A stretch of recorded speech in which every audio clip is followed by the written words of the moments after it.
बड़ी खुशी होती है टीचर को जब उसका कोई भी स्टूडेंट उससे बड़ा बन जाता है।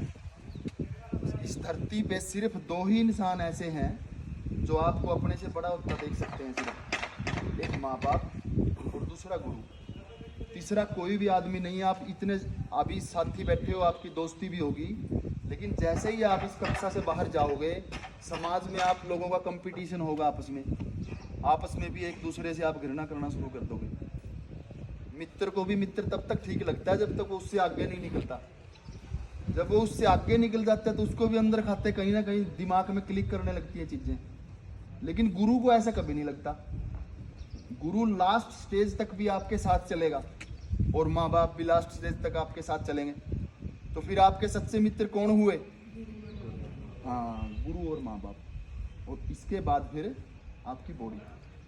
तो इसलिए अपनी बॉडी को व्यवस्थित करें और जितना समय आप निकाल सकते हो, सुबह 5 मिनट, 10 मिनट, आधा घंटा, 1 घंटा अपने आप पे अवश्य लगाएं। कोई ज़्यादा योगा का मैकेनिज्म सीखने की ज़रूरत नहीं है आपको। सारे आसन प्राणायाम में तो बहुत लंबा चौड़ा सिस्टम है, ये आपकी समझ में नहीं आएगा। लेकिन आपने तो इतना ही समझ लेना है, सुबह उठ के फ्रेश होके और बैठ के थोड़ी देर ओम का उच्चारण कर लें। उसके बाद थोड़ा बॉडी को हिला लें, किसी भी रूप में आप हिला सकते हो। जैसे अभी मेरे बेटे मनोज ने बताया, ये आसन, वो आसन, ये भी आप कर सकते हो। लेकिन अगर आपको ये भी नहीं आता तो फिर आप बॉडी को चला लें, किसी भी रूप में चला लें। आप हाथों को चलाएं, पैरों को चलाएं। और कितना सस्ता काम है देखो ये योगा और प्राणायाम का।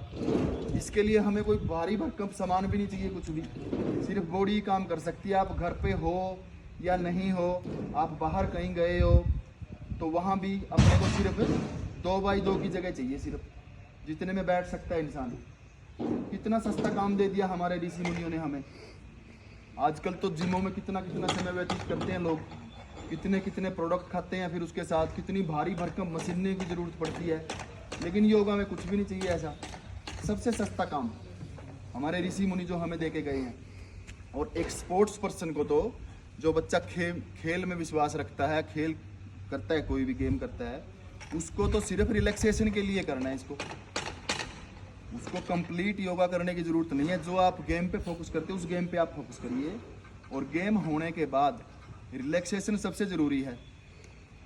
नहीं तो बहुत सारे बच्चे स्टेडियम पे हम लोग देखते हैं, हमारे साथ भी थे बहुत सारे लोग जो ऐसे दिन रात लगे रहते थे, लेकिन रिलैक्सेशन पे जिन्होंने ध्यान नहीं दिया, नसों में इंजरी आ गई, ख़त्म हो गए बिल्कुल। किसी के घुटने ख़त्म हो गए, किसी के वैसे जॉइंट ख़त्म हो गए, किसी के कंधे ख़त्म हो गए। तो इसलिए मूर्खता मत करना कभी भी। और जो भी आप सीखते हो